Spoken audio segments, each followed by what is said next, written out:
Yo guys, welcome to the Zelda fiction. Today we are gonna see, what if Naruto got harem with Fem Bijus? Part 1. Huge shout out to xNamikazeKyuubix for this story. If you end up liking this video, please consider subscribe, so without further ado, let's get into the video. Prologue. Human no more. Naruto dropped down into the middle of the clearing that his silver-haired instructor, Mizuki, had told him to meet him at after stealing the scroll from the Hokage's tower. He was panting slightly as he had ran as fast as humanly possible to evade the Anbu squads and Jounin that were ordered to find him. Why would there be Anbu and Jounin after me just for a test? Something's not right. In any case, I better start learning a jutsu from the scroll before Mizuki-sensei arrives. Naruto thought as he dropped the huge scroll onto the ground and unrolled it. Kage Bushin no jutsu. Shadow clone technique, seems easy enough to me. Just form a cross-hate hand seal and channel chakra into it. Let's see. Clones formed are solid and user retains any memories the clone has, sounds ideal for training. Naruto cracked his hands before forming a cross-hate hand seal. Kage Bushin no jutsu. He whispered as several poofs of smoke appeared around the clearing. The smoke cleared to reveal 5 identical Narutos standing around the original. Naruto went over to one of the clones and scrutinized it before raising a hand and poking it. He let out a grin upon discovering it was indeed solid. Yada. I can do a clone jutsu now. Mizuki-sensei sure has to pass me for that. Naruto exclaimed before looking back at the scroll.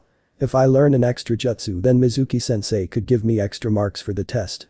So Naruto walked back to the scroll and started flipping through it. A few different techniques did catch his eye, but he decided against learning them for various reasons. Next, Kuchius. Ito Tensei, summoning. Impure World Resurrection, a technique invented by the Nidame Hokage that allows the user to summon the dead back to the realm of the living. Perform the hand seals tiger, snake, dog, dragon and then clap your hands. Technique requires sacrifices. No way I'm learning this. Naruto looked at the technique in disgust, wondering why the Nidame created such a technique. Alright, next one, Shiki Fuijin, dead demon consuming seal. Allows the user to summon the Shinigami to seal away something or someone into a vessel at the cost of the summoner's life. Lame. Naruto deadpanned as he flipped to the next entry.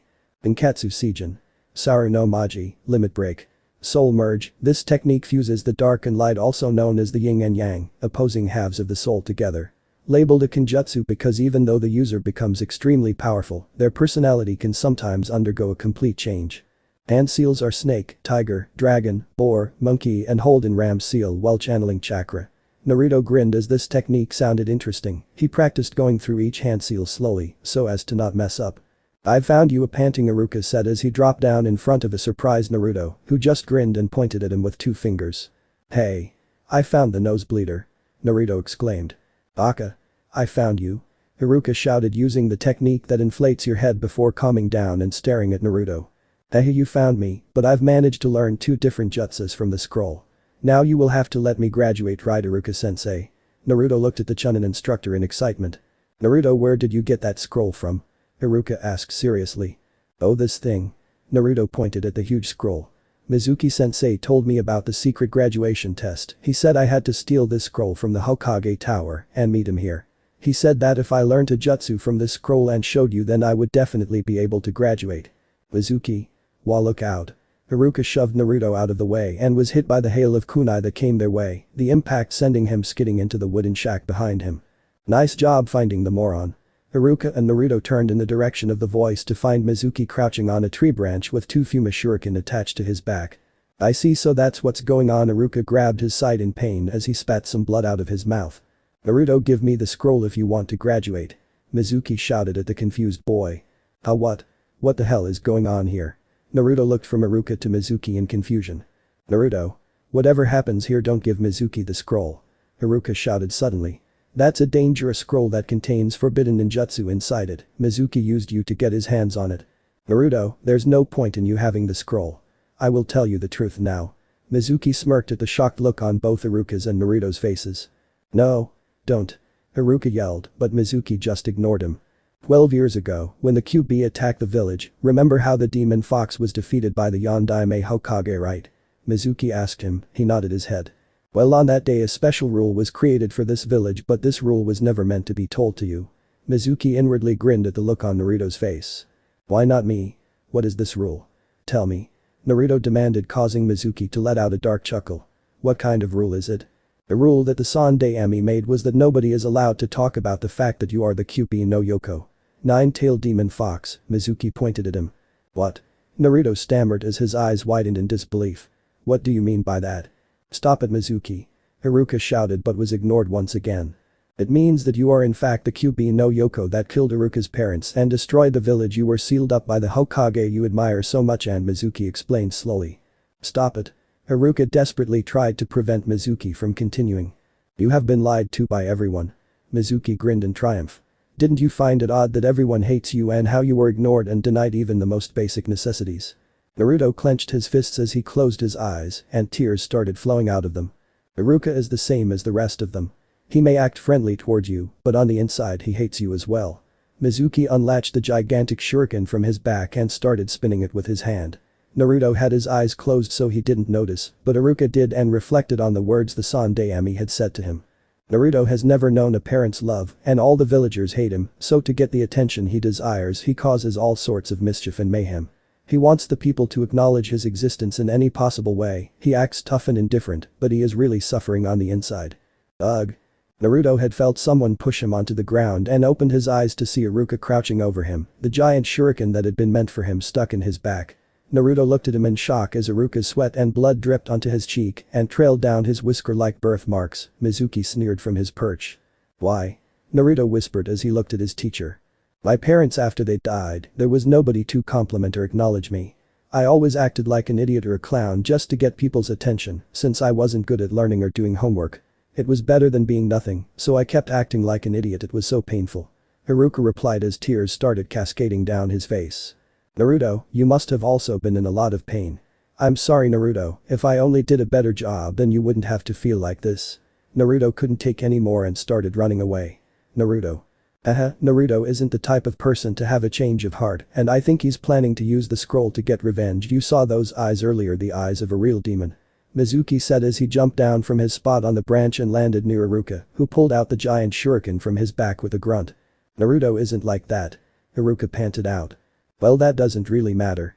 I'll kill Naruto and get the scroll before coming back to deal with you later. Mizuki leapt away from Haruka in the direction that Naruto fled to. Ugh. Haruka coughed out some blood as he tried to pursue Mizuki. No, damn it. Another part of the forest. Naruto. Hurry up and give me the scroll. Mizuki is after you. Haruka shouted as he spotted Naruto jumping from tree to tree in front of him.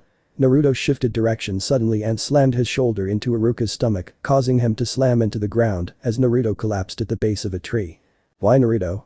Haruka gasped out before he vanished in a cloud of smoke, revealing that it was really Mizuki in a henge. How did you know I wasn't Haruka? Naruto chuckled before vanishing in a cloud of smoke, revealing a smirking Haruka. I'm Haruka. I see. Mizuki said with a dark smile. The real Naruto was actually hiding behind a tree trunk near them and could hear them. Haha, you'd even transform into what killed your parents to protect him. I won't hand over the scroll to someone like you. Haruka shouted defiantly. You idiot. Naruto and I are the same. Mizuki replied, causing Naruto to frown behind the tree. What are you saying? Haruka glared at him. If you use the skills written in that scroll, you can do whatever you want. Unlike what you're assuming, there's no way that demon fox wouldn't try to use that scroll to gain more power. Mizuki exclaimed. Yeah, Haruka whispered, causing Naruto to clench his fists. I knew it. See, even Haruka-sensei deep down doesn't acknowledge me. Naruto thought before he looked up sharply at what he heard next. A demon fox would do that, but Naruto is different. He is one of my excellent students. He may not be the hardest worker, and he is clumsy, and no one accepts him. He already knows what it is to feel pain inside your heart. He isn't a demon fox, he is a member of Konohagakure no Seido. He's Uzumaki Naruto. Haruka glared at Mizuki defiantly. Naruto felt tears run down his face as he heard his teacher acknowledge him.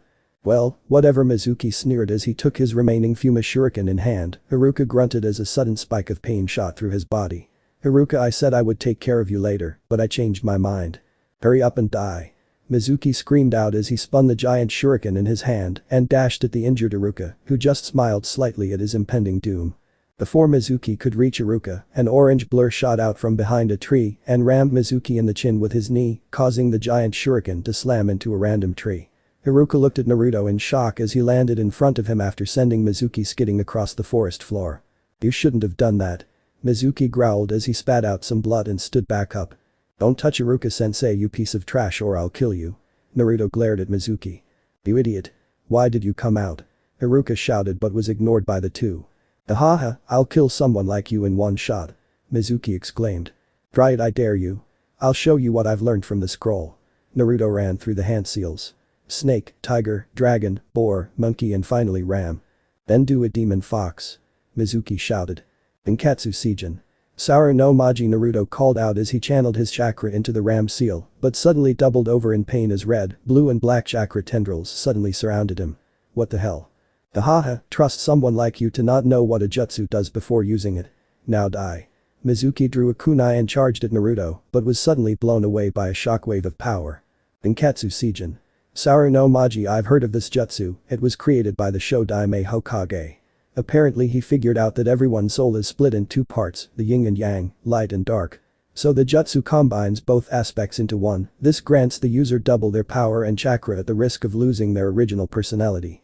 Iruka thought as he witnessed Naruto being swallowed up into a dome of swirling red, blue and black chakra.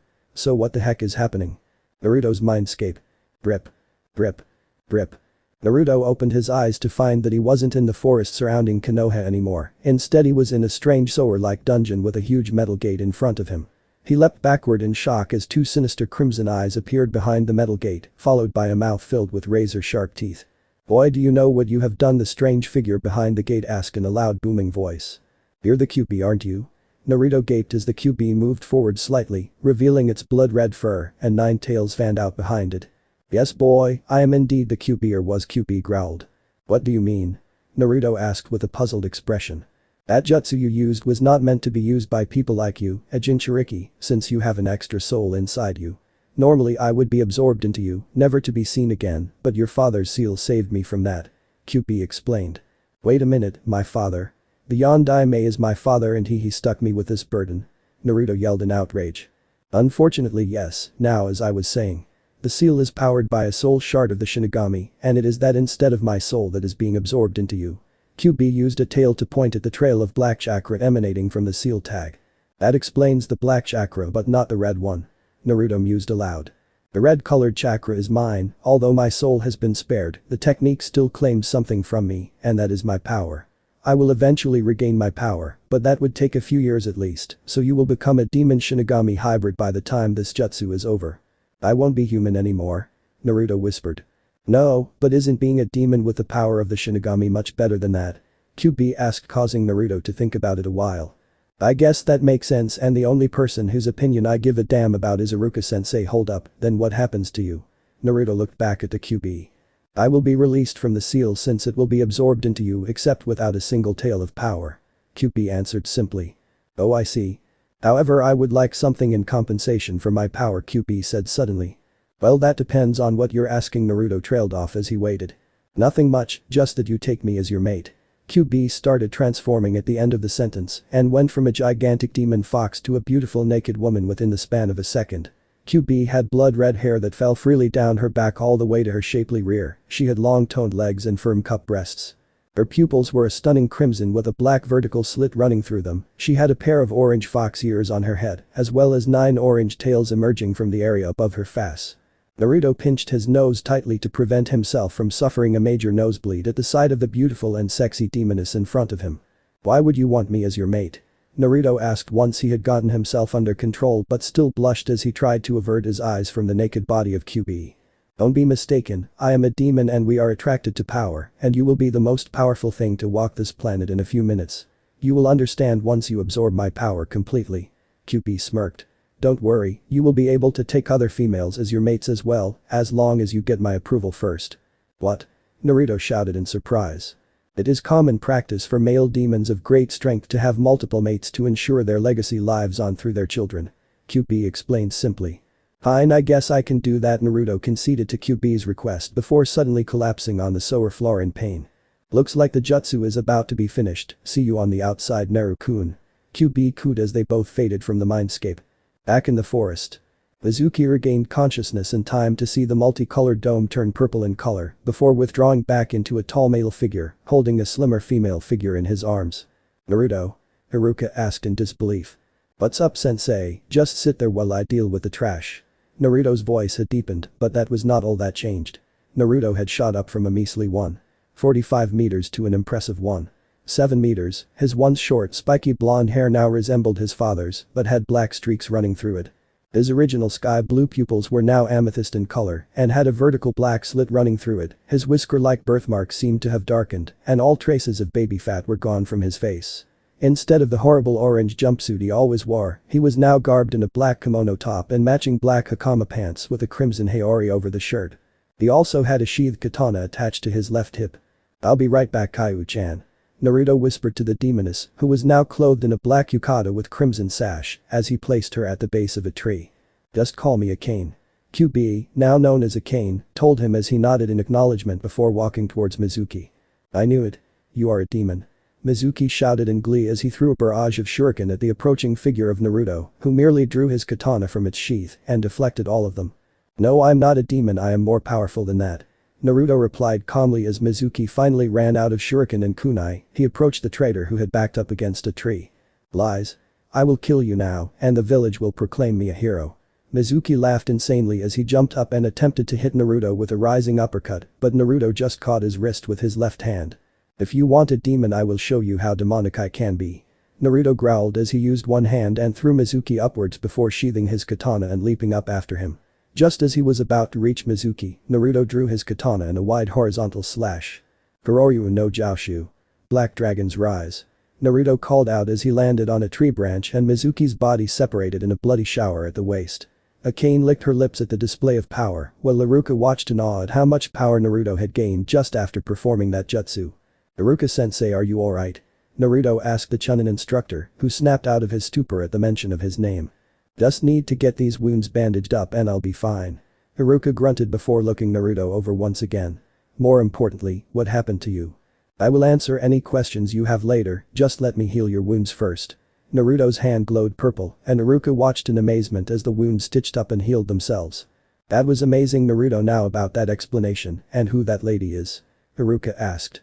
"You will have to wait a while, sensei." That old sack of bones, also known as the Hokage, would have watched the entire thing through his crystal ball.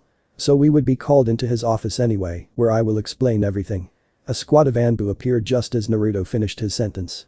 "Naruto, Iruka-san, Hokage-sama has called for the both of you to meet him in his office with the Forbidden Scroll now," a Nico-masked Anbu said. "Thank you for informing us, Nico-chan." "Come on, Iruka-sensei," Akane-chan. "We wouldn't want to keep Hokage-sama waiting now, would we?" Naruto picked up Akane bridal style and stood next to Iruka before all three of them sunk into a shadow portal that formed below their feet. Hokage Tower. Sarutobi Hiruzen was not having a good day. He sighed tiredly and rubbed his wrinkled temples. First he had to deal with endless piles of paperwork. Just as he was about to complete them, Naruto burst into his office and knocked him out with that stupid technique of his and made off with the Forbidden Scroll. As he thought his day couldn't get any worse, he watched through his crystal ball as Mizuki informed Naruto about the QB and the events that occurred after it. He tensed slightly as a swirling shadow portal appeared in the middle of his office, but relaxed slightly when Naruto, Iruka, and that girl that was with Naruto appeared from it. "Naruto, what the hell was that?" Iruka gasped out, slightly pale from the technique. "That was known as Kage no Ryaku, shadow traveling. I can transport myself and people around me using the shadows as a medium," Naruto explained as he took a seat and Akane sat on his lap, causing Iruka and the Sandaime to cough slightly. "Well, Naruto-kun, care to explain what happened out there?" Hiruzen asked as he took a puff of his pipe. "That jutsu caused me to fuse with not only my dark self, but QB's power, as well as the soul shard of the Shinigami that was used to power the seal. So I now have the powers of QB and the Shinigami, as well as their memories on how to use all their techniques, which makes me a demon with Shinigami powers," Naruto replied, simply causing Iruka to go wide-eyed and the Hokage to cough as he accidentally inhaled some of his pipe smoke. "Okay, who is this lovely lady then?" Hiruzen gestured to the red-haired lady occupying Naruto's lap. "This is Akane-chan, also known as the former QB no Yoko and my mate." Naruto put his arms around Akane as she leaned back into his embrace. "What?" Hiruzen and Iruka shouted at the same time. After the jutsu did what it did, the seal fell apart and released a now powerless Akane back into the world. Naruto smirked slightly at the pout on his mate's face. "And the mate part?" Iruka asked. "Akane asked that in exchange for taking her power that I take her as my mate as well, so I did." Naruto had a full-blown smirk now as he watched the two men sigh and rub their heads. "Only you, Naruto, only you could give me such a big headache all in the span of a day." Hiruzen groaned before a sudden crushing force filled the room. Both Iruka and the Sandaime had trouble breathing as they looked to the source to find a poker-faced Naruto looking straight at the Hokage. Tell me, when did you exactly plan on telling me that I had a cane chant sealed inside me? Naruto said softly as Akane got up with a grin and walked to a corner of the office and leaned on the wall there to watch the show. I didn't plan on telling you, I wanted you to live as normal a life as possible, the old Hokage replied, causing killing intent to join the crushing force. Normal? My life was never normal, so tell me, why did you not tell me about my burden? Naruto roared in his demonic voice as black and purple chakra swirled around him. I believed that if you did not know of the Kyuubi's existence, then Itachi would not be able to influence your actions. Hiruzen finally admitted. So you believed that if I had known about Akane-chan, I would have been influenced by her? Hehe, do you have that little faith in my father's seal? When did you plan on telling me that little piece of information, huh? Naruto had approached the Hokage's desk as he spoke and slammed a fist on it, shattering it under his strength. How did you find out? Hiruzen stuttered as his face paled while Iruka had a look of shock on his face. Akane-chan informed me of it, so what's your stupid excuse this time?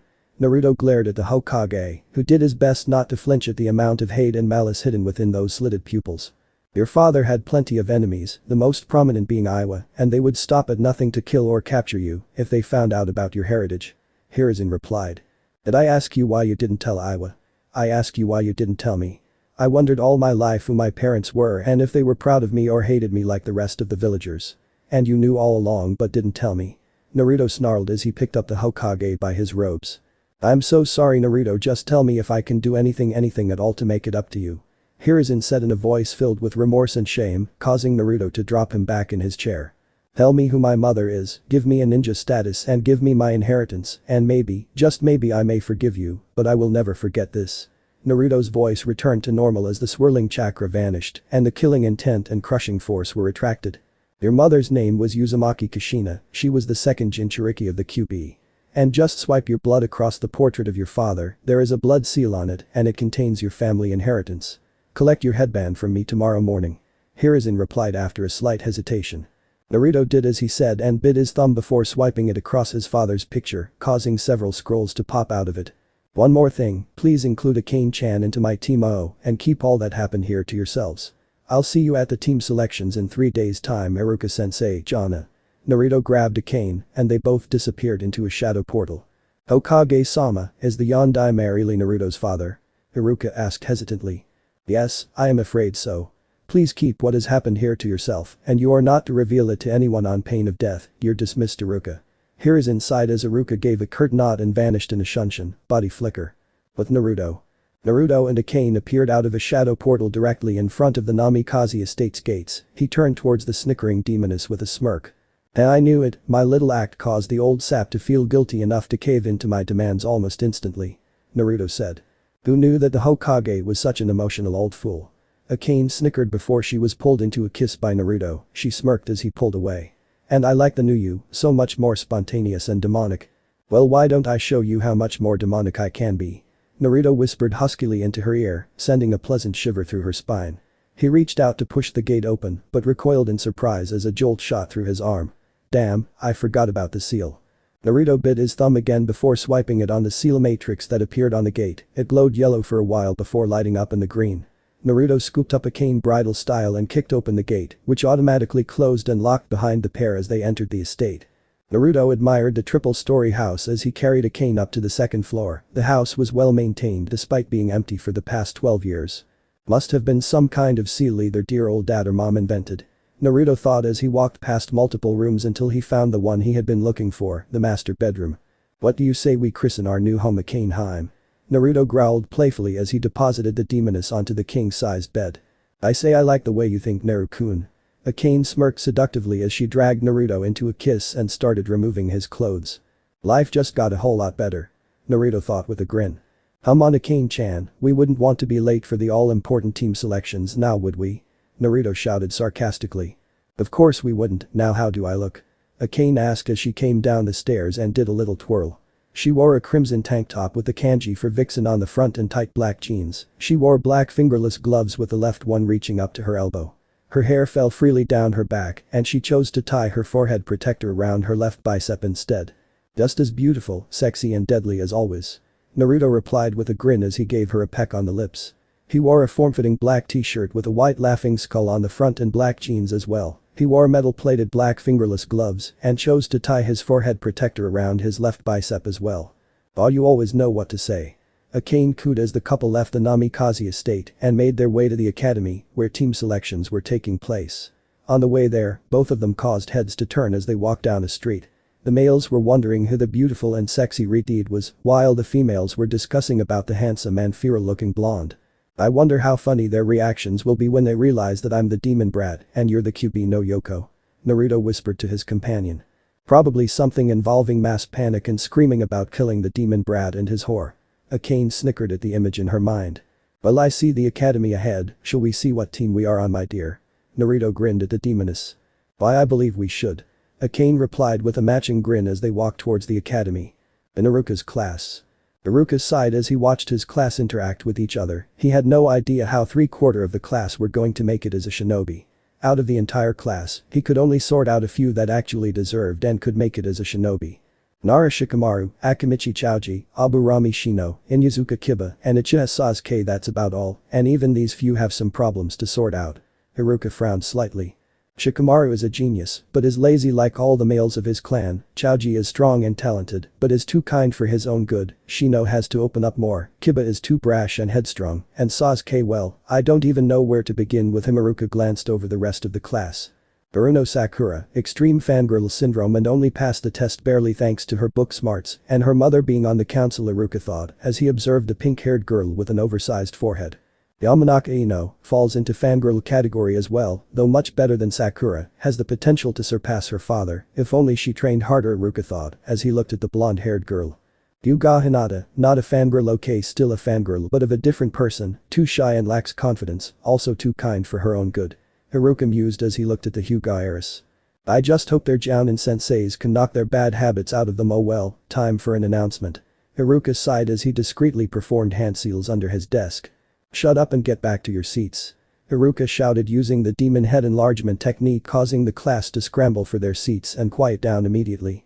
Alright class, today we have 2 extra participants in the team selections, and before you complain, they have been approved by Hokage-sama himself, so if you have a problem take it up with him. Iruka said, causing the few students that looked ready to protest to settle back down with a grumble. You 2 can come in now. The class looked at the door in silence as it slowly swung open and 2 students walked in. Almost the entire class blushed at the 2 figures that walked in. The males were staring, some were drooling, at the red-haired beauty that walked in while the females were ogling, also some were drooling, at the handsome male.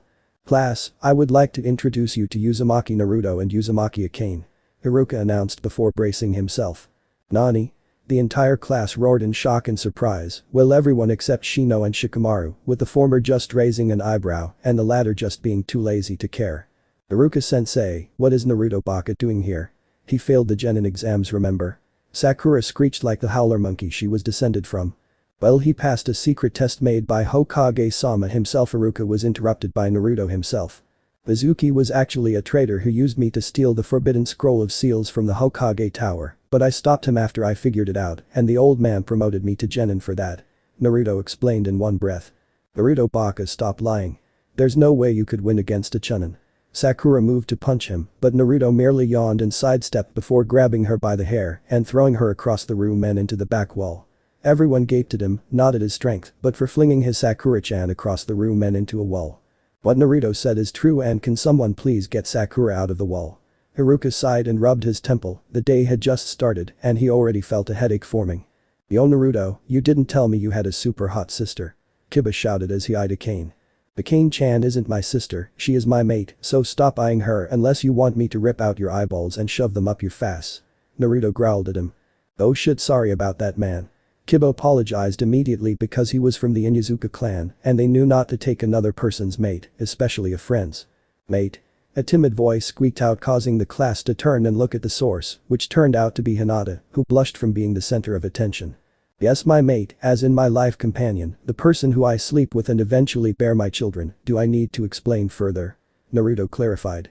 No, Naruto-kun has a girlfriend and he already slept with her. Hinata felt tears threaten her vision as she rose from her seat and ran out of the room crying. Any more questions? Naruto asked as if nothing had happened. Naruto Baka, how dare you treat Hinata like that? She loved you since the academy started and you just dumped her aside. Sakura screeched, having forgotten that Naruto had flung her across the room. So? Naruto replied uncaringly. What do you mean so? Sakura screeched even louder, causing everyone to cover their ears in pain. First off, Haruno, stop screeching like a funking monkey, or I swear I will rip out your vocal box and send you home to your stupid mother piece by piece. Naruto snarled as he glared at her and released a small amount of his killing intent at her. Sakura paled and gulped nervously, but nodded her head. Good. Now I ask you why when I ask you for a date before, you never accept and hit me instead. Naruto looked at her intently. I love Sasuke-kun and I don't love you. Sakura stammered out, unsure if that would be the correct answer. Correct. So why should I accept her so-called love when I don't love her back? More importantly, why didn't she tell me before? I'm sure everyone noticed that I am an orphan and how the villagers ignore me, so why didn't she offer me her companionship when I needed it, huh? Tell me what kind of love is that? Naruto's voice turned demonic towards the end as he recalled all the times he was lonely and nobody was there to help him or comfort him. Calm down, Naru-kun, we don't want to scare the cute little genins. Akane whispered into his ear. Naruto took a deep breath and let his rage subside. Thanks Akane-chan, let's go take a seat, shall we? Naruto walked to the back of the class and sat in the empty seat beside Shikamaru, and Akane just plopped down on his lap, causing many of the males in the class to grumble about lucky bastards. Yo Naruto, what's with the change? Shikamaru asked lazily as he lifted his head from the table slightly to turn and look at him. Felt like it. Naruto replied with a shrug. Oh troublesome, Shikamaru mumbled as he went back to sleep while Naruto just ran his hands through Akane's hair. As Iruka called out the different teams, he listened absent-mindedly. Team 7 will consist of Uchiha Sasuke. HN. Haruno Sakura. True love prevails overall. Hey no fair Iruka-sensei. Why does forehead girl get to be with Sasuke-kun? Shut up. The teams were decided by Hokage-sama, so complain to him if you've got a problem. And the final member is Sai, your Jounin sensei is hot Aki Kakashi. Naruto looked around the room and spotted an extremely pale-skinned boy wearing tight-fitting clothes. He just couldn't help but comment. The brooding king of the emos, Banshee McFlatchest and a closet gay, damn, I pity the poor sap that has to teach you. Naruto said with a grin, causing Akane and the majority of the class to snicker.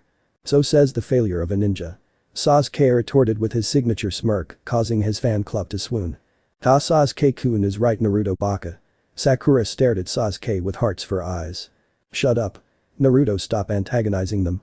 Iruka shouted. Whatever you say, sensei. Naruto replied indifferently as he continued playing with Akane's hair, earning a grateful purr from said demoness. Team 8 will consist of Inyazuka Kiba, Aburami Shino and Hyuga Hinata. Your Jounin sensei is Yuuhi Kurenai, will someone find Hinata and tell her? Team 9 is still active from last year, so Team 10 will be Nara Shikamaru, Akimichi Chouji and Yamanaka Ino. Your Jounin sensei is Sarutobi Asuma. What? I get stuck with lazy boy and the fat kid. Ino shouted. I am not fat, just chubby. Troublesome. Shut up. Now Team 11 will consist of Uzumaki Naruto and Uzumaki Akane only. Your Jounin sensei is Mitarashi Anko. Iruka said but was interrupted again by Sasuke this time. Hey, why does the dope get special treatment but I, Uchiha Sasuke and Elite, don't? Sasuke demanded, causing Naruto to snort in amusement. If the Uchiha clan is so great, then where the funk are they? Oh that's right, your brother killed them all single-handedly, Elite's my ass. Naruto smirked at the look of rage that crossed Sasuke's face. How dare you speak of my clan in that manner, I'll show you the power of the Uchiha clan. Sasuke shouted as he ran through several hand seals. Kaiten. Kakaku no Jutsu. Fire release. Grand fireball technique. Sasuke shot a huge ball of fire right at Naruto before Iruka could stop him. Naruto just held up one hand. Heido number 33. Sakatsui. Heido number 33. Blue fire, crashed down. Naruto whispered as head-sized ball of blue fire shot from his palm and impacted against the larger fireball and cancelled it out. Everyone in the class gaped again. They had just seen Naruto use an unknown technique without any hand seals, and it managed to cancel out a Gakaku no Jutsu. Sasuke, stand down this instance, or I will send you to Hokage-sama for attacking a fellow Konoha shinobi. Iruka shouted once he snapped out of his stupor, causing Sasuke to sneer at him, but sat back down. Now there is an hour interval before your Jounin senseis arrive, so you can go get something to eat before reporting back to the academy. Sure thing, sensei. Naruto grinned as he scooped up Akane bridal style and sank into a shadow portal. Shikamaru's eyes widened in surprise as he saw this, but decided to question Naruto later. Hokage's office. The Jounin senseis were gathered around the Sandaimi's crystal ball and had witnessed the entire scene take place. A few were muttering about the demon brat speaking bad about the Uchihas. Hokage-sama, it is clear that the demon brat is out to make trouble for Uchiha-sama. You should suspend his shinobi license immediately. A random jounin shouted. He will do no such thing. If anyone deserves to have their shinobi license revoked, it should be that Uchiha brat. A voice shouted from the back. Everyone turned around to see Anko leaning against the wall whilst biting on a dango stick. "Ah, Anko, I see you made it." Hiruzen smiled kindly at her. "Whatever, old man, so those two were the ones you told me about." Anko walked towards the crystal ball, which had paused at the scene of Naruto using an unknown attack. "Yes, I trust you don't have any problems?" Hiruzen asked. "None at all. Now if you excuse me, I have to go greet my team." Anko smirked as she vanished in a swirl of leaves. The rest of the jounin except one filed out of the office. "Kakashi, don't you have a team as well?" Hiruzen looked at the tall, silver-haired masked jounin, who looked at the clock on the wall. "Yes, but I still have 3 hours to go." Kakashi drawled lazily, causing the old Hokage to sweat drop at the reply. Kakashi looked at him seriously with his exposed eye. "Hokage-sama, why wasn't Uzumaki Naruto placed on my team, even though I requested him?" "There are 2 reasons for me doing so, the first being something occurred on the night of Mizuki's betrayal that completely changed Naruto, as you would have noticed. And before you ask, I am not allowed to tell you what happened. The second reason is that both Naruto and Anko had lead difficult lives, and I hope that by placing them together, they will find something akin to comfort in each other." Hiruzen puffed on his pipe as he saw Kakashi think about it. "Well, that is true. I wanted to train Minato-sensei's child, but instead you stuck me with, and I quote, the breeding king of the emos, Banshee McFlatchest and a closet gay." Kakashi shivered slightly at the last one. "I understand how you feel, Kakashi, but the council has me overruled on the decision that you are to train the Uchiha, and you saw what would happen if Naruto is on the same team as him." Hiruzen gestured to the frozen image on the crystal ball. "Besides, I want you to keep your eye on Sai. I believe that he is a member of Danzo's root organization." "Root-ha, what do you want me to do?" Kakashi asked as he leaned against the wall behind him with his arms crossed in front of his chest. "Just report any suspicious behavior and keep an eye on the Uchiha as well. Report to me if his conduct becomes too aggressive," Hiruzen said as he took another puff. "Understood, Hokage-sama." Kakashi saluted before leaving via Shunshin. Back in the class. Naruto observed the rowdy class from his seat but groaned as a cane shifted in his lap. He grabbed her by the waist to stop her from making any unnecessary movements. "Stop moving, Akane-chan," Naruto whispered into her ear. "Fine fun, killer." Akane pouted, but Naruto just chuckled and turned her around so she was facing him and started a full-blown make-out session. The majority of the class watched with matching blushes as the couple continued, not paying them any attention. A few had different thoughts though. "How dare that dope insult the might of the Uchihas? I have to find a way to pay him back. I know. I will take his girlfriend from him and funk her right in front of him. Besides, she is both beautiful and looks strong, a perfect candidate to revive the Uchiha clan with." Sasuke plotted within his own head. "Stupid Naruto Baka insulting Sasuke-kun and his greatness. How dare he insult Sasuke-sama, we will beat him up, cha. Get back in your hole, you stupid split personality." Sakura argued with herself. "That stupid bis must have influenced my Naruto-kun into sleeping with her. Everyone knows that Naruto-kun belongs to me, and I loved him way longer than that stupid red-haired slut." Hinata growled angrily inside her mind as she watched the two continue their make-out session. "Troublesome, but could you two stop? The Jounin senseis are about to arrive." The pair turned to a lightly blushing Shikamaru. "Why?" they asked in unison, causing Shikamaru to blink. "Never mind, troublesome people." Shikamaru sighed as he placed his head back down on the desk just as the Jounin senseis came in. "Team 10, meet me at the Barbeck restaurant in 10 minutes. A Jounin with a beard and smoking a cigarette said before leaving the room. "Team 8, meet me at training ground 16. A raven-haired, red-eyed beauty said, but before she could leave, a tan blur broke in through the window and a black banner unfurled. On the banner was written the sexy and single, Mitarashi Anko. And the tan blur revealed itself to be Anko indeed. Kurenai just sighed at her friend's antics before leaving the room. "I want my team to meet me at the local dango shop in 5 minutes, and if you're not there within that time frame, you will have to pay for my meal." Anko laughed as she jumped out through another window and shattering it in the process. "She seems like a nice woman." Akane broke the silence, causing everyone except Naruto to look at her as if she were mad. "I think so too. Now let's get to that dango shop before I end up paying for her meal," Naruto said as the pair sunk into another shadow portal. Several seconds passed before Sakura realized something. "Where the hell is our sensei?" "Dango shop." Anko appeared at the entrance of her favorite dango shop and walked in. She looked at the clock on the wall and saw that she had arrived in a minute. "Should take them about another minute or so to get here," she mused before a familiar voice interrupted her thoughts. "Yo, Anko-chan, what took you so long?" Anko turned around to see that Naruto and Akane were already seated at a table, happily munching on their food, causing her to blink and stare. "How the hell did you two get here before me?" Anko asked as she sat down beside opposite the two. "Trade secret." Naruto smirked at the pout on Anko's face before she shrugged and grabbed a stick of dango and bit into it. "So the Jounin Sensei handbook says that we have to get to know each other better. Tell me your name, likes, dislikes, hobbies and dreams." Anko explained and pointed at Akane to suggest that she start first. "My name is Uzumaki Akane. My likes include foxes, Naruto-kun, the color red, and watching my enemies suffer. My dislikes include the uchihas, their keke genkai and assholes. Hobbies are training and funking Naruto-kun. Dreams for the future are to bear Naruto-kun's children and kill a certain uchiha." Akane growled the last part, causing Anko to grin at her likes, blush at her hobbies, and looked confused at her dreams. "My name is Uzumaki Naruto. My likes include Akane-chan, Shinigami, foxes, the color black, my sword, and watching my enemies suffer. My dislikes are the similar to Akane-chan's plus the majority of the village. Hobbies are training and funking Akane-chan. Dreams for the future are to help Akane-chan accomplish hers, get a big family and meet the Shinigami." Naruto winked at Anko as he told her that he wanted a big family, causing her to blush slightly. "Alright, my name is Mitarashi Anko. My likes include snakes, torturing people, blood, dango, sake, and watching my enemies suffer. My dislikes include assholes, rapists, sexists and my ex-sensei. Hobbies are torturing prisoners and eating dango. My dream is to kill my ex-sensei in the most painful and brutal way possible." Anko finished her introduction with a grin. "I think we are going to get along just fine." Naruto smirked as Akane nodded her head in agreement. "I think so too. Now I want you to meet me at Training Grounds 44 first thing tomorrow morning for a test." Anko told them as they left the shop and went their separate ways. Akane yawned as she walked with Naruto, who turned to her with a look of concern. "You must be tired after today since you're still recovering your power. Why don't you head back and rest first since I have some things to do?" Naruto told the fox demoness, who gave him a look of gratitude as she vanished in a swirl of flames. Naruto whistled as he walked down the street before suddenly flinging 3 kunai behind him. He turned around to see Konohamaru emerging from behind a large piece of paper painted to look like a fence. "Haha, very impressive to have seen through my cover. It seems the rumors about you are true," Konohamaru said as he emerged from behind the paper.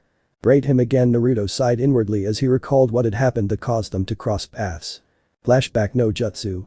"The old man, I'm here to submit mine and Akane-chan's shinobi registration forms."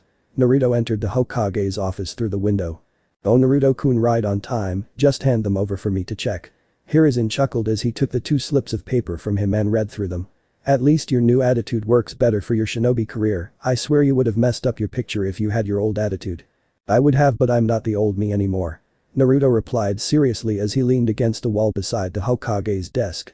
"Right, everything seems to be in order, except why does Akane have your surname?" Hiruzen asked as he read through the sheet of paper again. "Akane-chan doesn't have a surname, so I gave her mine since we are mates." Naruto shrugged. "Won't that seem suspicious to your classmates?" Hiruzen pointed out, to which Naruto just snorted. "Like I give a damn what they think, just pass me the headbands and I'll be on my way." Naruto walked over to the Hokage's desk and accepted the 2 headbands that the Sandayami took out of a drawer. However, the door busted open before he could leave and a young boy wearing a helmet ran into the room wielding a shuriken. "Fight me, old geezer." The boy shouted but ended up tripping over his own scarf and falling on the floor, causing Naruto to burst into laughter and the Sandayami to tilt his hat to cover his embarrassment. "Itai? Who set a trap?" the boy asked as he rubbed his helmeted head. At that moment a jounin wearing shades ran into the room. "Are you alright? And there isn't a trap anywhere." The jounin shouted out before he noticed Naruto. "The QB brat, how I despise him." "I know. You are the one who set the trap," the boy exclaimed as he pointed at a laughing Naruto. "You tripped over your own scarf, you moron." Naruto hoisted him up by his shirt. "Hey. I demand that you let the honorable grandson of Hokage-sama go," the jounin shouted. "So this is the Konohamaru you told me about, huh, old man?" Naruto glanced between the Hokage and Konohamaru. "Now that you know, let me go." Konohamaru struggled to break free but inwardly thought. "Now that he knows who I am, he won't dare to hurt me. He's just like Ibisu and everyone else." "You think I care?" Naruto slapped Konohamaru upside the head, causing the young boy to clutch the spot in pain. "He could be your freaking grandmother and it wouldn't make a damn difference to me. How dare you strike the honorable grandson?" Ibisu shouted in outrage while the Sandayami sighed. "Whatever, see you around, old man." Naruto jumped out the window at the end of his sentence. Konohamaru stared at the window while thinking. "He's different than the rest." Flashback no Jutsu Kai. "Hey, I'll make you my boss." Konohamaru's voice knocked him out of his recollection. Wah? Naruto blinked as he tried to process what the hell the kid was talking about. And in exchange, you have to teach me how to defeat Gramps. Konohamaru shouted in excitement. Listen kid, I have more important things to do than train you. Naruto growled impatiently. Shit, the signature has started to move closer towards the village. Come on please. Konohamaru begged on both knees. Ugh fine. Kage Bushin no Jutsu. Clone, I want you to teach him. Naruto pointed at Konohamaru, who had stars for eyes at seeing the jutsu, before he took off across the rooftops. Where did that stupid signature go now? Naruto paused on a tree branch just outside of Konoha. Shit. Naruto leapt away from the tree as a huge white monster with a strange mask and a hole in its chest smashed into it. He backflipped in midair and landed on another tree branch. So this is a hollow. Damn, you're ugly. The hollow just got back up and roared at him. Black chakra circled around Naruto and enveloped him before dying down to reveal that he was wearing the outfit he had on the night of the Mizuki incident. Now let's see how much of a bad boy you really are. Naruto grinned as he drew his katana and twirled it around once before settling into a sword stance.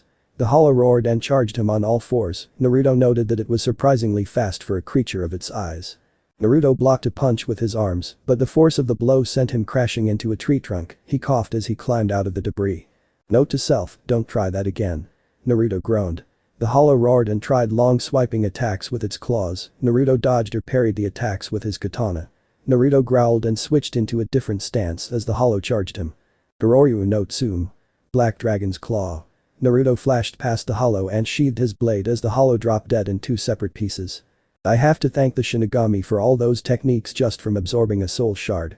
Naruto grinned, but that slipped away as he suddenly realized that he was surrounded on all sides by 5 different hollows. He discreetly made a cross-hate hand seal.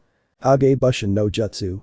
And 5 clones emerged from the smoke and engaged each hollow as Naruto leapt back several paces and held up both his hands and started channeling his Ryatsu as he chanted.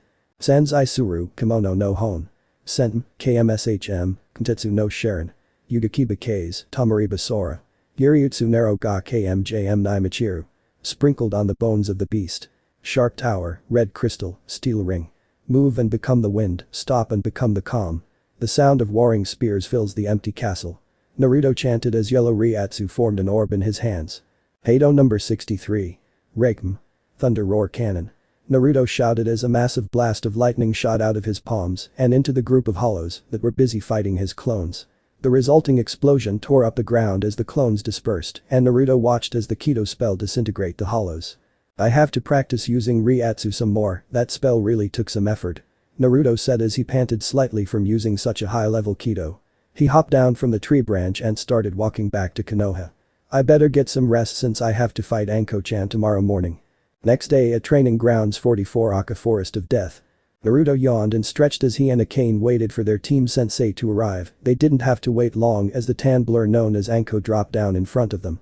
I'm so glad my genin knows what it means to be on time, unlike a certain tardy jounin. I happen to know. Anko mumbled the last part, causing Kakashi to sneeze somewhere in Konoha. So what sort of test are we doing today? Naruto asked. It's supposed to be sort of test that is testing your ability to work as a team, but looking at you two, I say you have no problems doing that. Anko replied with a wink, causing the pair to smirk. So I'm just going to test your skills in a 2-on-1 spar that ends when I call it. So whenever you're ready. Naruto vanished from the spot and appeared next to Anko, who blinked in surprise, but quickly blocked the right hook that was aimed at her face. Akane dashed in and attempted a leg sweep, but Anko jumped over it and threw a kick at Naruto, who blocked it with his free hand. Akane sent a snap kick at Anko's chin, but the snake mistress just tilted her head back slightly and grabbed her leg and threw her at Naruto. Naruto grunted and skidded back slightly as he caught Akane in his arms and placed her back on her feet. He looked back at Anko, who was smirking at them. You got to do better than that if you want to touch this lady. Anko taunted. Naruto just grinned as he shot at Anko and threw a barrage of kicks and punches at her, which she either evaded or blocked. Akane joined the fray and timed her punches and kicks with Naruto's own, so they alternated attacks. Finally a fist from Naruto smashed into Anko's stomach, causing her to gasp and stumble back slightly. Much better, now let's see some techniques. Anko smirked as she ran through several hand seals and slammed her palms into the ground, causing a seal matrix to appear. Uchiha no Jutsu. Summoning technique. A significantly large cloud of smoke filled the clearing. Naruto and Akane tensed as the smoke cleared to reveal a giant black and purple snake. The snake hissed and shot forward like a bolt of lightning. Naruto and Akane barely jumped out of the way in time. Damn, this snake is fast. Naruto commented as he flipped over another lightning-fast strike. A cane jumped into the air over the snake and finished her hand seals. Pain. Gmink kick. Fire release. Roaring flame sphere. A cane inhaled and shot out a meteor-sized fireball that slammed into the snake. The snake was pushed further into the ground before the sphere exploded in a huge explosion. Naruto whistled at the crater that had formed thanks to a cane's technique, while Anko just gaped. She just that it was a freaking air rank technique. Anko exclaimed before blocking a mid-air spinning kick from Naruto, who shifted his weight and twisted his body into a dropping axe kick. Anko blocked it with her other hand, but Naruto grinned as he whispered. Boom. Anko's eyes widened as she pushed away from the rapidly expanding clone, but the explosion still managed to hit her, sending her skidding and rolling across the forest floor. Anko coughed to get the smoke from her lungs and looked up to see Naruto and a cane running through two separate sets of hand seals. She didn't know what they were doing, but it couldn't hurt to be safe, so she started hand seals for a defensive ninjutsu. Pain. Zukaku. Fire release. Intelligent hard work. A cane spat out a small compressed fireball. Dawn. Atsugai. Wind release. Pressure damage. Naruto spat out a compressed sphere of wind chakra. Anko cursed as she tried to complete the hand seals as fast as possible as she saw the wind and fire techniques combine into a raging firestorm that raced towards her. Oten. Dorakeki. Earth release. Earth-style wall. Anko slammed both palms onto the ground. A large stone wall erupted from the ground just in time to block the combination technique. Naruto and a cane watched from a tree branch as their combined technique smashed into the stone wall. The firestorm split in half and traveled to either side of the wall. You think we overdid it with that? Naruto asked a cane, who just shrugged in reply. Senijashu. Hidden shadow snake hands. A voice called out from behind them and the duo found their hands restrained to their bodies by snakes coiling around them.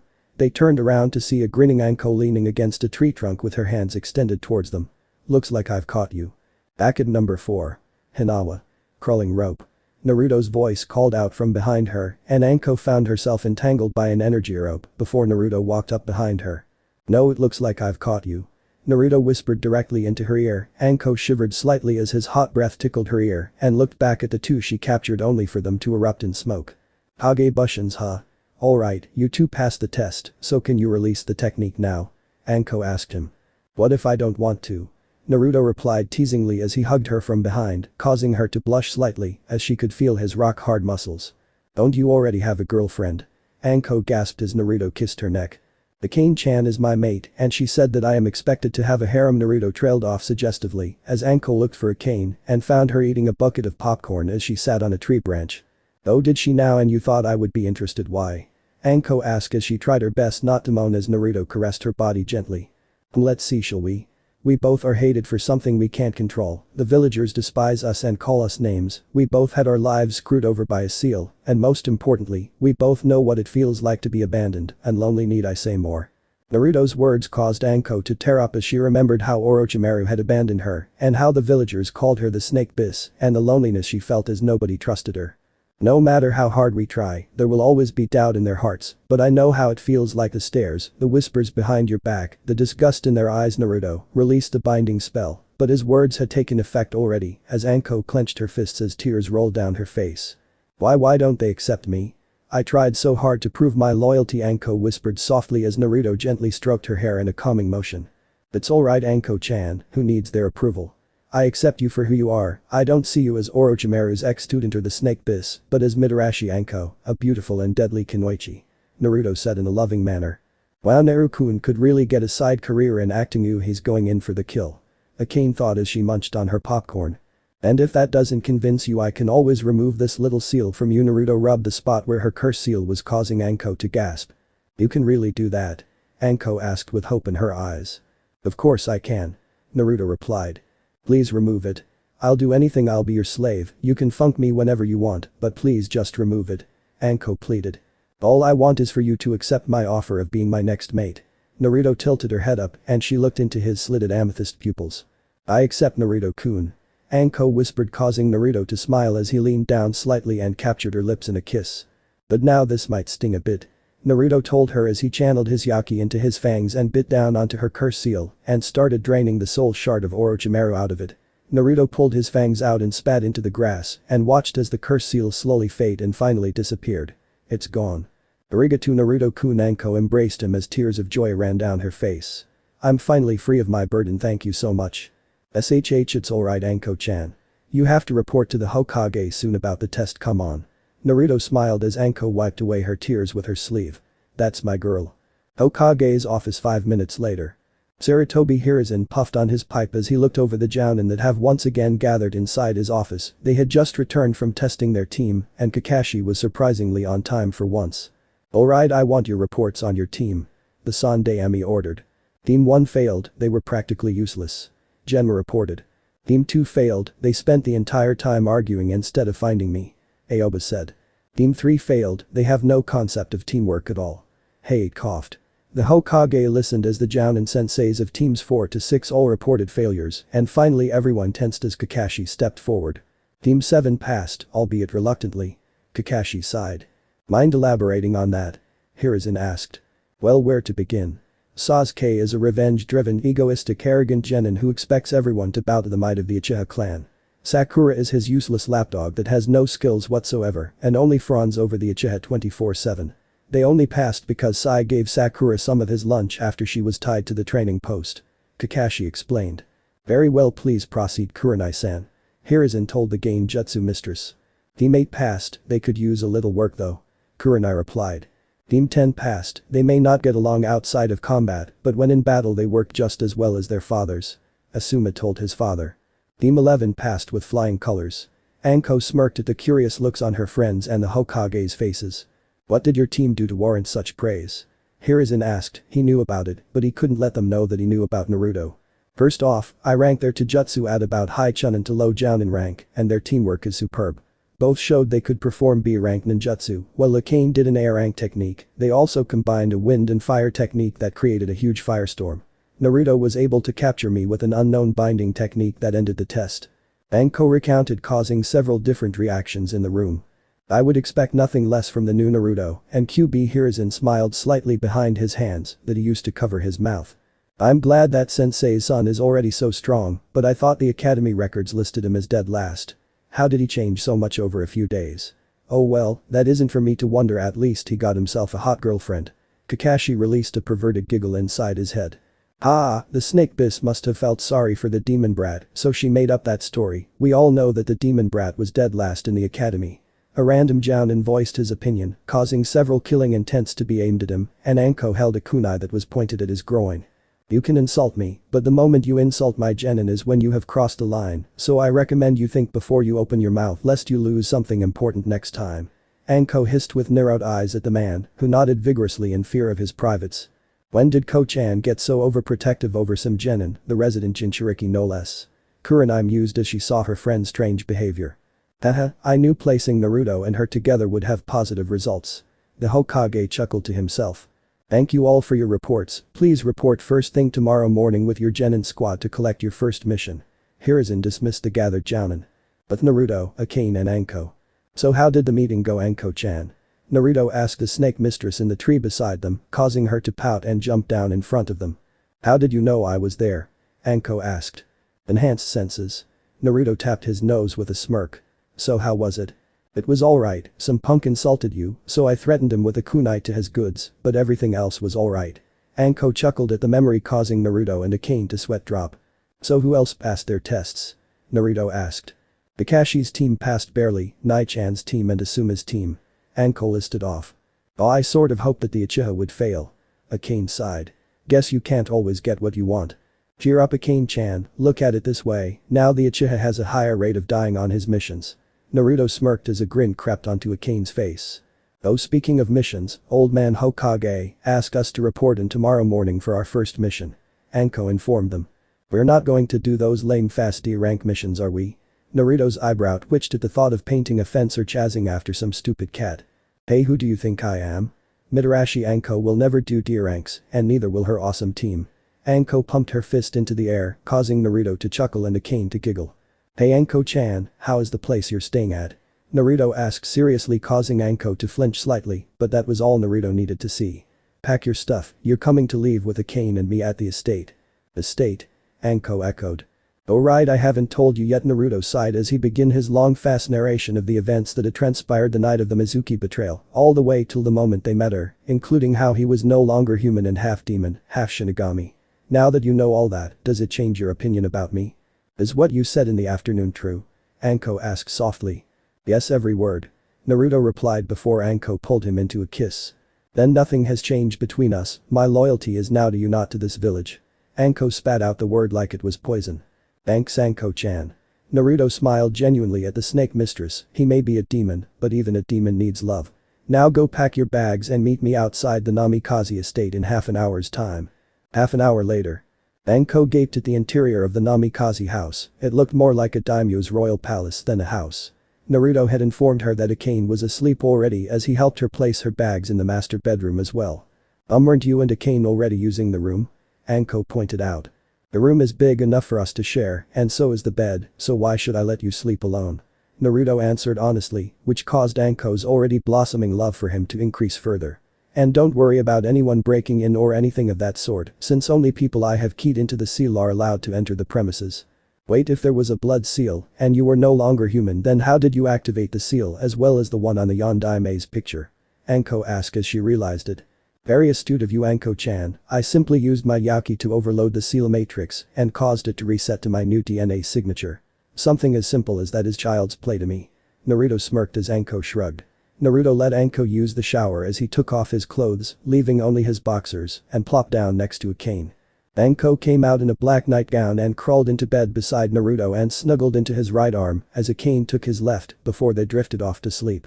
Naruto woke up to the pleasant feeling of two sets of breasts being pressed into both of his arms. He looked to either side and found Anko and Akane still snuggling into his arms.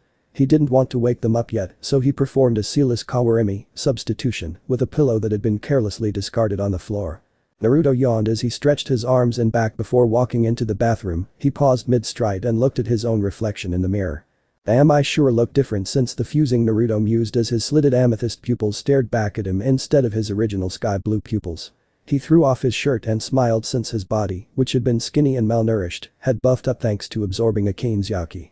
Naruto splashed some water onto his face and stepped into the shower. He sighed contentedly as the hot water splashed against his skin and trailed down his body. I never would have known the comfort of a hot shower if I had stayed in that rundown apartment. Stupid landlord sabotaging the water heater, at least things have been looking up since the fusion. Naruto thought before a small smile crept onto his face as his thoughts drifted to the two women on his bed. To have two beautiful women beside me, I must be the luckiest goo demon alive, or half alive at any rate. Naruto stepped out of the shower and toweled his black streaked blonde hair dry before changing. He walked back into the bedroom to see Anko and Akane smothering the pillow between their cleavages. That has to be the luckiest pillow in the world. Naruto thought with a snicker before creating a Kage Bushin and kissed both of his mates on the lips until they woke up. Rise and shine, ladies, we have to report into the old man's office in half an hour. With some muted grumbling and cursing, both of them crawled out of bed reluctantly and took turns using the shower while Naruto went down to the kitchen. Hey, what's that smell? Anko asked the demoness walking down the stairs beside her.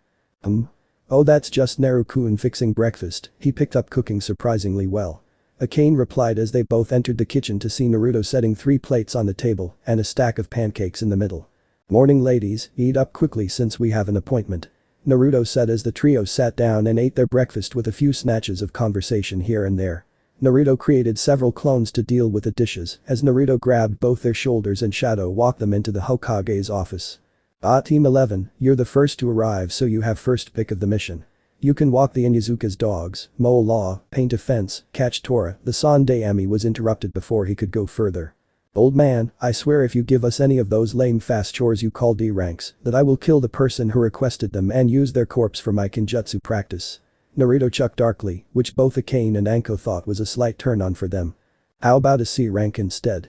Hiruzen asked since he didn't want to be held accountable for the deaths of civilians and the fact that he knew this team could handle it. Now you're talking. Naruto accepted the mission scroll and left with his two mates via shadow portal, leaving an indifferent Sandaime and a confused Iruka. Are you sure it was wise to give a rookie team a C rank, Hokage-sama? Iruka asked. Iruka Anko is a jounin, Akane was the QB, and Naruto is half demon and half Shinigami. Are you seriously telling me they can't handle a C rank? Hiruzen replied, causing Iruka to chuckle nervously and scratch the back of his head in embarrassment. With Naruto and company. So what does the mission scroll say, Naruto-kun? Akane asked as they gathered around the dining table since Naruto had shadow walked them back to the estate. It says to eliminate a bandit camp that had been spotted along a popular merchant's trading route and have been harassing the traders. Naruto read aloud from the scroll. Bandit elimination, the most common C-rank mission also known as misplaced aggression mission. Anko snickered at the curious looks on her team's faces. Misplaced aggression mission. Naruto lifted an eyebrow. Yup, if a jounin had a bad day or is in a foul mood, they would take this mission to release their anger upon the unsuspecting bandits. Anko explained with a grin. Oh, sounds fun. Akane smirked as they went their separate ways to prepare the items needed for the mission. Konoha's gate. Naruto stopped at the gate and looked around before realizing that he was the first one to arrive. He shrugged and just settled for waiting. Not much later he spotted Akane and Anko walking towards the gate. He noticed that Akane had a katana sheathed at her waist as well. I didn't know you had a Zanpakuto as well. Naruto commented as they came within hearing range. I do but never really had a chance to use it very often, you know, due to being sealed up and all. Akane glanced down at her katana. I thought only the Shinigami and people with Shinigami's power could have a Zanpakuto. Anko asked in confusion. Not entirely true, as Zanpakuto is a manifestation of your spiritual power, so technically anyone who trains their Ryatsu enough will be able to acquire one. Naruto explained. So if I train this Ryatsu thing, I can get a cool sword too? Anko asked excitedly. I guess so. Ryatsu is basically the spiritual half of chakra and is denser and more potent than it. This makes it harder to manipulate and control, but the results are much more efficient in comparison. Naruto scratched his chin and thought. I'll see if there is any way you can tap into your Ryatsu safely. If that works out, then we'll work from there. Fair enough, now let's go kill us some bandits. Anko vanished in a blur of speed, quickly followed by Naruto and Akane, in the direction of the bandit camp. An hour later. Naruto was crouched on a tree branch several meters of the ground as he observed the bandits milling about in the clearing they had set up camp in. He looked around and saw Anko and Akane crouched on their own branches. Anko looked over to him and used ninja sign language to tell him to proceed with the plan. Haha, as if charging in and killing everyone could be called a plan. Naruto chuckled to himself as he leapt down into the middle of the camp with Anko and Akane beside him. What the funk? One bandit exclaimed in surprise at the three figures that suddenly landed in the middle of their camp. Who the funk are they? Another bandit asked. Who are we, you say? Well, that's simple, we are your death. Naruto grinned as the three of them split up to deal with the bandits. He channeled Yaki into his hands, causing his claws to lengthen. You filth are not even worthy to die by my blade, so you will have to settle for my hands instead. Naruto dashed straight at a bandit and sent a Yaki-enhanced punch straight at his head, completely punching it off his neck, causing a fountain of blood to spray out. Naruto chuckled darkly as he licked the blood of his hand, causing the bandits that had surrounded him to shiver involuntarily at the act. Disgusting blood, now who's next? Naruto looked up, and the bandit saw his slitted amethyst pupils glowing with demonic power. Naruto blocked a sword strike with his bare hand and yanked on the blade so forcefully that the bandit's arms tore off at the elbows. Naruto grinned as he picked up one of the man's severed hands and slapped him with it continuously. Why are you hitting yourself? The rest of the bandits charged him together, hoping to overwhelm the psychopath in their midst, but alas, that was not to be. Naruto just grabbed the bandit's head and ripped it clean off before throwing it right at another bandit and impacted him right in the jewels. Naruto stumbled forward slightly as he noticed several blades sticking out of his body. Oh, that tickles. The bandits watched in fear as Naruto just pulled out the swords and the wounds closed up right before their eyes. Naruto flicked the sword in the direction of a stunned bandit, the sword stabbed him right through the head and the momentum ripped it off and pinned it to the tree trunk behind him. The remaining bandits screamed in fear as they dropped their weapons and tried to escape. Oh, none of that escaping shit for you. Iniku no Kamen, Banshim, Habataki, Hito no Nao Kansu Mano Yo. Soka no Kabe Nai Sora no Kizamu, Taika no Fujio Enten Nai Timatsu. Ye Lord. Mask of blood and flesh, all creation, flutter of wings, ye who bears the name of man. On the wall of blue flame, inscribe a twin lotus. In the abyss of conflagration, wait at the far heavens. Naruto chanted as blue spiritual energy gathered around both his palms and he pointed each palm at the two separate groups of fleeing bandits with a grin. Pad number 73. Smren Katsui. Twin lotus blue fire, crashed down. Naruto roared as two beams of blue flames impacted into each bandit group. He watched with a grin as they slowly were incinerated by the blue flames. Naruto dusted off his hands and turned around to see a blood-soaked Anko and Akane approaching him. Seems like you two had fun as well. Damn straight. I haven't let loose like this for Kami knows how long. Akane shouted happily. No better way to start the day than soaking in the blood of your enemies. Anko sighed contently. Now let's go report back and get our mission payment. Hokage's office. The trio of blood-soaked shinobi emerged out of a portal in the middle of the Hokage's office. A few minutes after eliminating the bandits, the Shinigami looked up and blinked. Something tells me that asking you what happened is going to give me a headache, so just take the payment and go clean up. Hiruzen sighed as he tried his best to ignore the blood that started pooling on the wooden floor. Right, I was wondering if we could have another mission. Naruto scratched his head sheepishly. Another mission? You just completed your first C rank. Hiruzen almost choked on his pipe at the request. It was kind of easy and we don't have anything to do for the remainder of the day. Naruto trailed off in thought. I could just funk a cane. I like the sound of that. A cane purred as she rubbed her cleavage against Naruto's arm. I know. We can include Anko-chan and make it a threesome. That's an idea. Naruto mused as Anko blushed at the images in her mind, while the Shinigami had been blown back by a nosebleed at the conversation topic. Here, take this mission. Hiruzen threw a mission scroll at them, which they took with a grin and left, causing the old man to sigh in relief. If they stayed in here any longer I might have died of blood loss. Speaking of blood. Someone get in here and clean that puddle of blood on the floor. Namikaze estate. The three had met up again after taking a quick shower and changing out of their blood-soaked clothes. They were clustered around the dining table again. So what's the mission now, Naruto-kun? Anko asked as she tied her hair back into its pineapple-styled ponytail. Another C rank, this time concerning mysterious deaths near the forest surrounding a village to the west of Konoha. The bodies that had been found looked like they had been eaten. Naruto stopped reading as he spun on his heel and started walking towards the door. I will handle this mission myself. What? We are a team, and Anko's protest was cut short. I know. However, this is something I can fight thanks to having Shinigami powers. The culprit is a creature known as a hollow. I will go into a more in-depth explanation when I return. For now you just have to know that only I am able to see these creatures. Naruto said before sinking into a shadow portal. An hour later. Naruto had just finished his discussion with a village chief who had explained to him about their situation regarding the deaths, and Naruto had assured him that he would take care of it. Naruto walked through the forest with his Zanpakuto at his waist. He was using his enhanced senses to keep a lookout. Eating human souls directly, this hollow must either be really brave or extremely foolish, Naruto thought, before a deep rumbling laughter filled the forest. Ahaha, what's this now? A human with Shinigami powers, now that is a strange sight indeed. The voice boomed. Only half right, I am a demon with Shinigami powers. Naruto growled as his voice took a demonic edge again. Oh ho, a demon you say? Well, little demon, let me introduce myself. My name is Tajiro. A large humanoid-shaped figure dropped down from a tree branch and landed gracefully despite being 1 story tall. Naruto noticed that its mask had tiger-like markings on it and the jaw section could unlatch and was filled with sharp teeth. So you're the one responsible for the deaths of the people in the village? Naruto asked. I might be, what's it to you? Tajiro replied. Well, I've been paid to eliminate whatever is doing that, so Naruto allowed the hollow to figure the rest out himself. Ah, I see, well, let's see what a demonic Shinigami tastes like. Tajiro roared as he leapt at Naruto and attempted to swipe him with his sharp claws.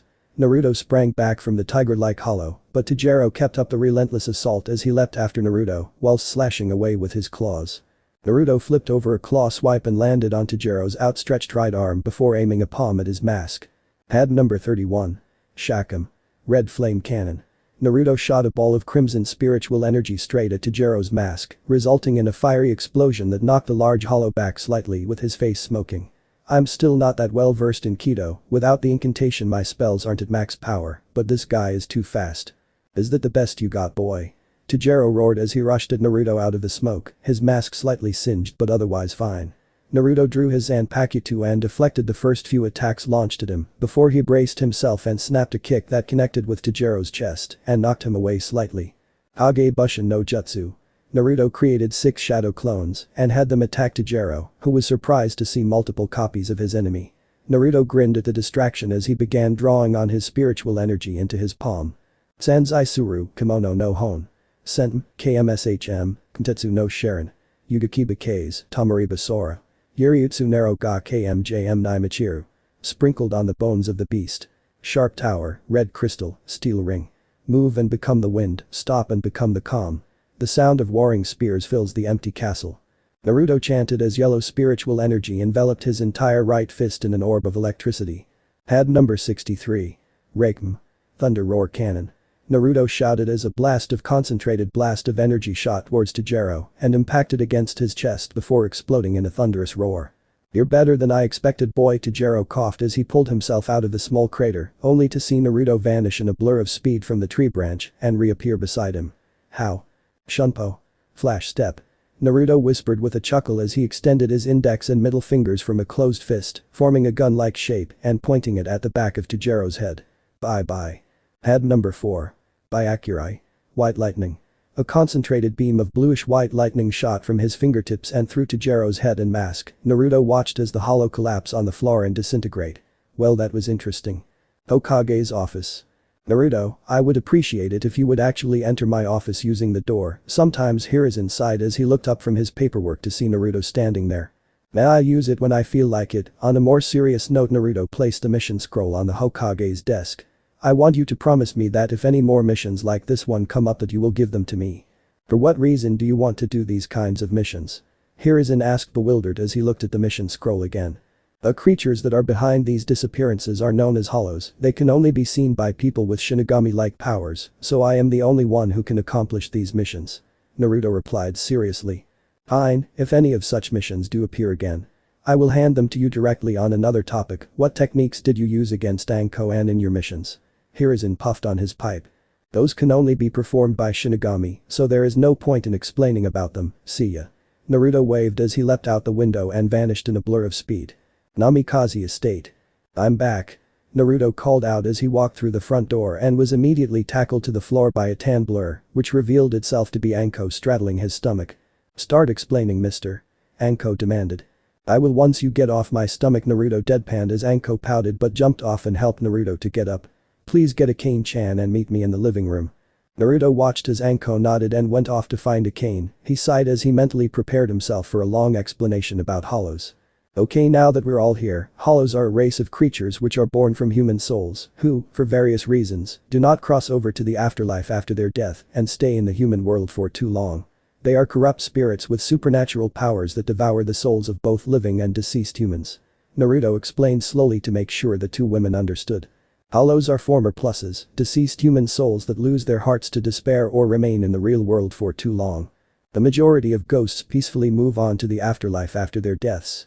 Some, however, stay in the living world to fulfill certain goals, such as looking after a loved one, protecting a particular location, or pursuing a grudge from beyond the grave. However, with only limited abilities to interact with the living, and by definition tied to their goals, many ghosts find they are unable to cope when their loved ones move on or old enemies forget them. At this point, some will become dangerously obsessed with fulfilling those goals, even if the means to fulfill them renders the soul empty. For example, killing anyone who comes near a loved one in order to keep them from hurting that person. In doing so, the ghost warps into a hollow and, ironically, often makes the focus of their obsession into their first victim."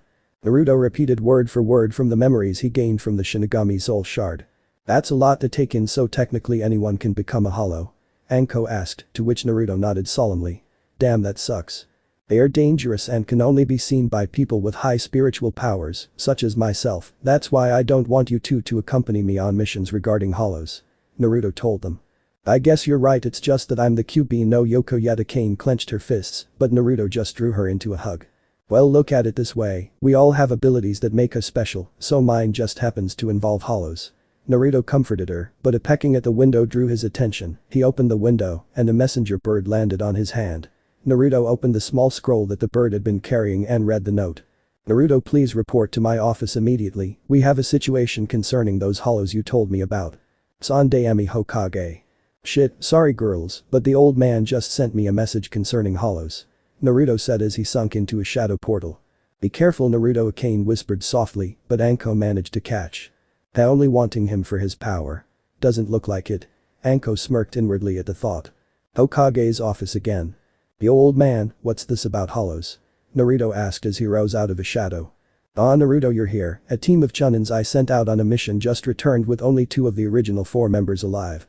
They claim to have been attacked by an invisible creature on their way back from the mission. I want you to investigate this," Hiruzen stated, to which Naruto nodded. "Where did this happen?" Naruto asked. The team's report stated that the incident occurred near the deserted forest. They had been taking a break when one of their members was suddenly dragged away by an invisible foe. Hiruzen read from a piece of paper. "I see, alright, I'll check it out." Naruto sunk back into a shadow portal that formed below his feet. Deserted forest. Naruto emerged from a shadow of a tree carefully and surveyed his surroundings. He noted the furrow marks and damaged trees that indicated signs of a struggle. Naruto crouched down next to a deep furrow and noticed that it was deeper towards the south, signifying that the target had been dragged north. Must be a feral hollow and pretty desperate to attack living humans that were grouped together. Naruto deduced as he followed the trail. He briefly sensed a flare of hollow energy signature, but it vanished as soon as it appeared. He frowned at the weird phenomenon. Naruto suddenly rolled to the right as a tentacle smashed into the ground where he had been previously. He came up in a crouch and looked up. The hollow with a squid-like mask was crouched on a tree branch and staring down at him with its yellow slit-like eyes. It had a humanoid upper torso, but 4 tentacles for legs and 2 more for arms. "Man, you're one ugly sucker." Naruto smirked, but his mind was working out why he hadn't sensed the hollow earlier. "I should be able to sense its presence, but all I'm reading is a void, that's it. This hollow's ability is to mask its spiritual signature, so that's why I sensed a flare before it disappeared." The squid-like hollow roared and retracted its tentacle before lashing out with it in a vertical swipe that Naruto easily sidestepped before jumping over a horizontal tentacle swipe. Naruto flash-stepped beside the hollow but quickly backpedaled when the hollow blew out a dark purple mist from its mask's mouth slit. "Talk about breath problems," Naruto muttered as he ran through a few hand seals and took a deep breath. Ton. Tatapa. Wind release. Great breakthrough. Naruto exhaled a huge blast of wind that efficiently dispersed the poison mist that had been creeping up on him and further slammed the hollow into the tree trunk behind it. The wood shattered under the impact as the hollow continued its trajectory and smashed into the sandy ground. Naruto didn't waste the chance as he ran through more hand seals. Ton. Atsugai. Wind release. Pressure damage. Naruto shot out a condensed sphere of wind chakra that impacted onto the ground and erupted into a fierce dome of hurricane-speed winds. Naruto stared into the smoke before flash-stepping to the side as a tentacle shot straight through the spot he had previously occupied. Naruto frowned as he saw that the hollow only had minor scrapes and bruises. An attack of that caliber should have at least winded him, unless it seems that hollows can only be hurt by Zanpakutus and Kido only. Naruto mused as he created 2 Kage Bushins and sent them to flank the hollow. The hollow swiped at a clone with its tentacle and connected, but the clone just dispersed in a poof of smoke. While the remaining clone distracted the squid-like hollow, Naruto held up his right palm facing the hollow. "Pinrinsha yo. Chiniku no Kamen, Banshim, Habataki, Hito no Nao Kansumano yo. Shminetsu to Smran, Yumihidate Sakamaki Minami Ida Ho Susum yo. Ye Lord. Mask of blood and flesh, all creation, flutter of wings, ye who bears the name of man. Inferno and pandemonium, the sea barrier surges, march on to the south." Naruto chanted as red spiritual energy gathered into an orb of crimson energy. Pad number 31. Shakum. Red fire cannon. Naruto released the spell in a wide beam of crimson energy that smashed directly into the hollow. It screamed out in pain as its body started burning, and eventually only a pile of ash remained. "Damn, I hope there aren't any more hollow appearances today. Expending this much Reiatsu is tiring me out." Naruto panted slightly as he walked back to the village to report his success in eliminating the hollow. 15 minutes later. The Sandaime waved off Team 7 that had just succeeded in accomplishing their first D-rank mission, capturing Tora the cat. He chuckled inwardly as he remembered how torn up they looked as they entered the office. A cough interrupted his thoughts.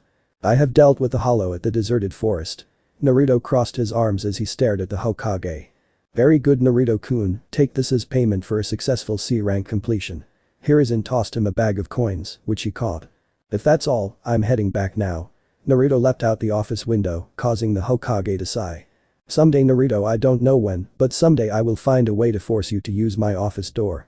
Hiruzen vowed. Namikaze Estate.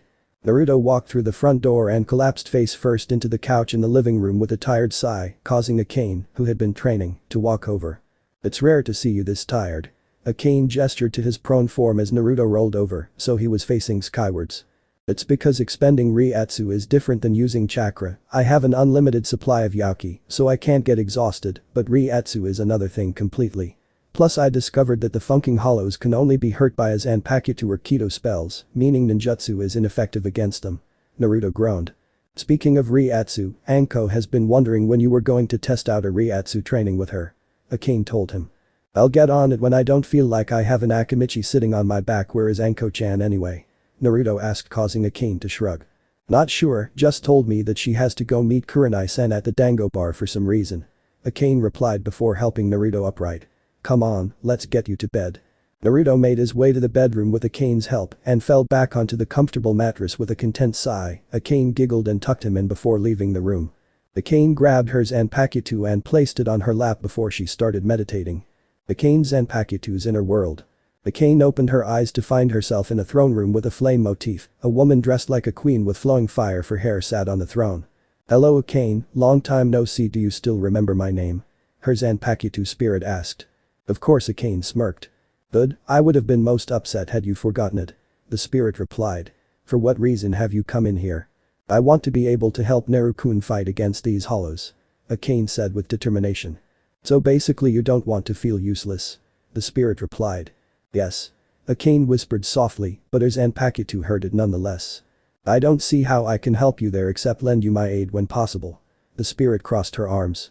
"That is all I ask," Akane replied before fading away. With Anko. "So Nai-chan, how's your team been doing so far?" Anko asked the Gain Jutsu mistress as she bit into another piece of dango. "Pretty decent so far. Kiba is too reckless and often charges into a situation before thinking. Shino has to open up more to us," while Hinata Kurenai sighed. "Hinata what?" Anko lifted an eyebrow curiously. "Well, she is still as shy as always and stutters a lot, but has been showing strange behavior, especially when Kiba mentions that new girl on your team." Kurenai replied worriedly. "Uzumaki Akane?" Anko offered, to which Kurenai nodded. Hinata seems to often mumble to herself when Akane is mentioned. "I once heard the word bis and also stealing what's mine" in her random mumblings. Kurenai looked into her empty cup. She's obviously jealous that Akane got to Naruto first." Anko rolled her eyes. "I know, she has had a crush on him since they were kids. I can't believe he never noticed it," Kurenai exclaimed. "He wasn't exactly very bright before the Mizuki incident took place." Anko snickered.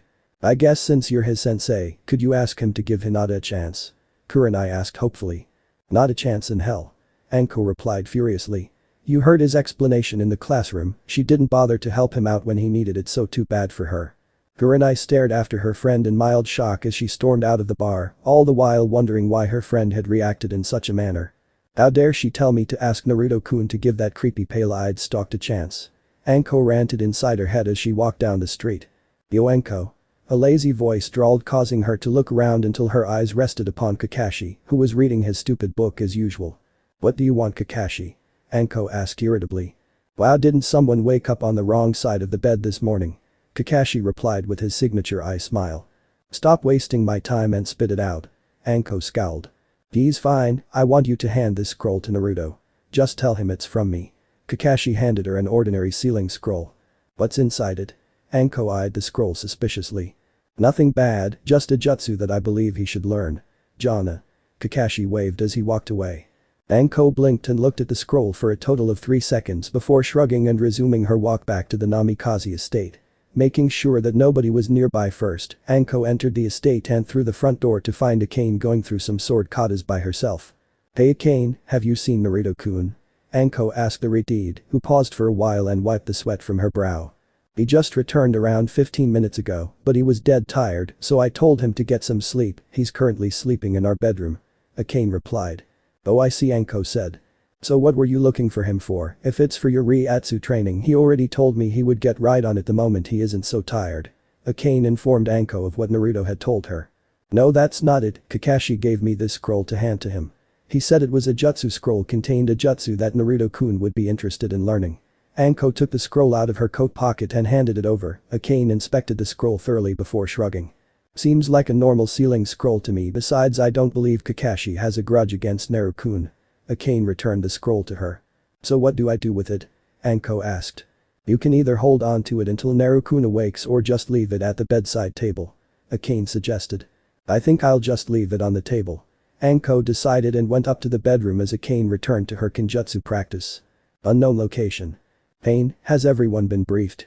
A man wearing an orange mask with a spiral design and one eyehole asked a man with orange spiky hair, multiple piercings on his face and ears, and purplish-gray ripple-designed eyes.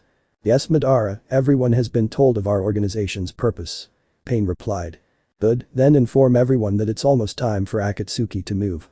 Madara told him and Pain nodded before leaving the room.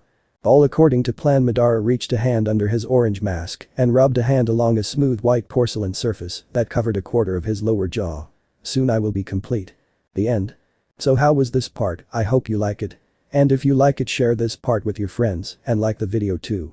And don't forget to subscribe our channel for daily awesome fanfiction. Okay, it's time for me to go. Bye bye.